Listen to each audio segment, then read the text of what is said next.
Hello, students. Welcome to another wonderful time. In our previous class, we took a look at political parties. In this lesson, we're going to be looking at Universal Declaration of Human Rights.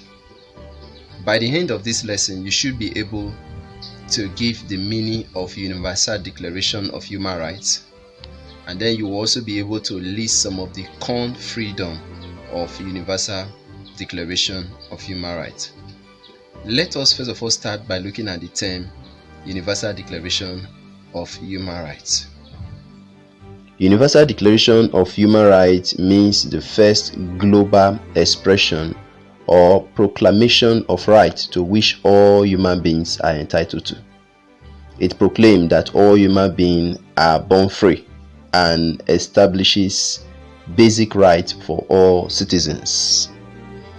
Let us look at brief history or historical background of UDHR. The UDHR is a declaration made by the United Nations General Assembly on 10th December 1948 in Paris, France. The declaration arose directly from the experience of the Second World War in 1945.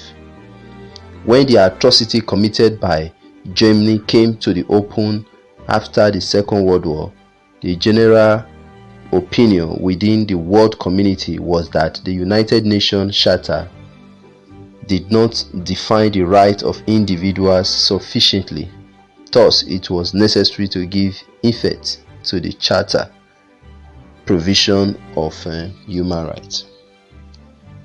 It is also worthy of note that John Peter Humphrey, a Canadian, was the man who drafted the UN Secretary General to work on the project, and he became the declaration principal drafter. Let us look at the 7 core freedoms of the UDHR.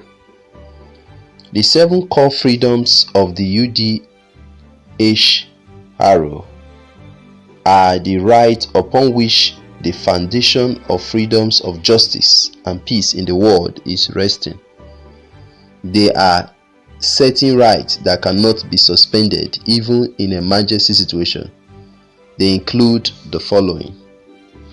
One of such rights is a right to freedom from torture. No one should be subjected to torture or to be cruel, inhuman, or degrading treatment. What this simply means is that every human being on earth have a right, and as such, no one should be treated as though he's not a human being. Nobody should be kept in a solitary facilities, and such a person is not treated as though he doesn't have an option or choice as to what happened to him or her. Even in the case of treatment, when one is sick, such a person, if he or she is in a situation where he cannot make decision for his or herself, his close relatives, family members are therefore asked to make decision on his or her behalf by signing some relevant document on what needs to be done in the life of that individual as regarding his health. That therefore explain the importance of not having anyone in a confined environment and then you treat the person at will, just by whatsoever you choose or want to do. Number 2 is the right to freedom from enslavement or servitude. No one should be held in slavery or servitude. Slavery and slave trade shall be prohibited in all their forms.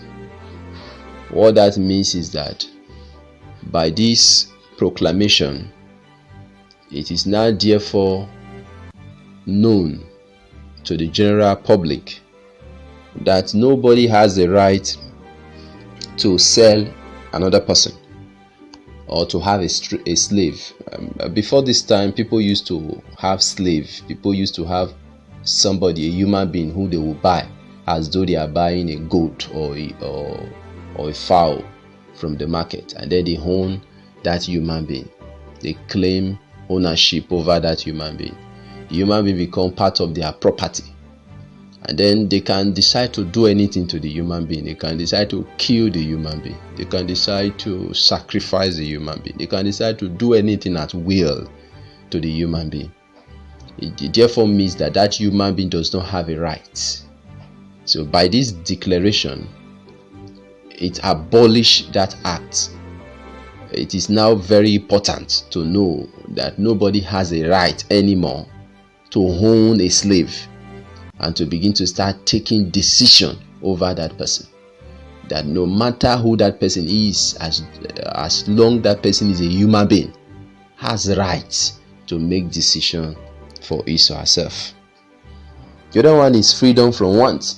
It also now became very important that it is part of this proclamation that people should be free from want, because it is also very important that when people don't have what they want, they can also become subject to those who have it, and then they begin to manipulate them because they want to give them what they desire or what they want in life. So some certain freedom need to be put in place to ensure that everybody's want is met, so that nobody will have any reason to begin to look for anything from anyone.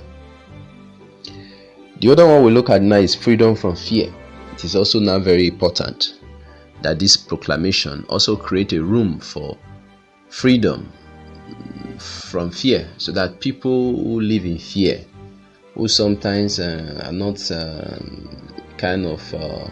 they are scared of one thing or the other, they need also to be given an environment. A government of every country needs to provide adequate security to lives and property, so that everybody living in his or her state or country will come to a level where they will become free from fear. They won't have any reason to be scared of anything. So the UN came together to put all of this in place to ensure that everybody live at the capacity that he or she desire to live in life. The other one we'll look at now is freedom from discrimination, race, religion. There's another one that is also very paramount, important here, that every individual now have a freedom to be discriminated. Freedom from that you will not be discriminated, irrespective of your race, irrespective of your religion, irrespective of your ethnicity, irrespective of your nationality. So wherever you are from, you now have a freedom not to be discriminated from other set of persons. If you go back to the World War, particularly the one that happened between the German as a country against the entire world, you discover that it was an issue of the German people declaring themselves to be a more superior human being on earth than any other human being. So they wanted to take superiority over the world. They wanted to begin to start living as though they are God on earth. And that was what other part of the world came together to resist, that led to the First World War. And even after that, there was another Second World War.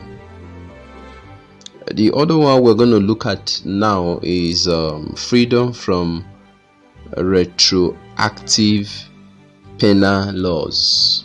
There are some certain laws that are not according to the proper rules. It could just be code that which some panel use to judge some cases, and as such, people are not free from that. So if anybody is to be judged, irrespective of the crime the person has committed, the person issues must go through a competent court, and the proper constitutional arrangement for that case must be followed. There should be no special code or penal code to address that case. The other one is recognition as a person before the law. So every person must be a person and must be treated as a person, as a human being. Like I earlier said before now, people can go to the market and buy a human being as though they are buying a dog or a goat or whatever. But that this law has abolished that. So everybody standing before the law is recognized as a human being. And when the law begins to see everyone standing before it as human beings, so the law will also address everyone as human being. Nobody will be addressed as though he doesn't have what it takes to live as he should live. So all these are what the UN came together to give more expression to, though they used to have it as a charter, as part of their constitution. But as they were accused after the Second World War that proper expression was not given it, that was the reason a lot of things were still happening. People were still maltreating people. As the case of the German government, it became obvious what they did to human beings during that war.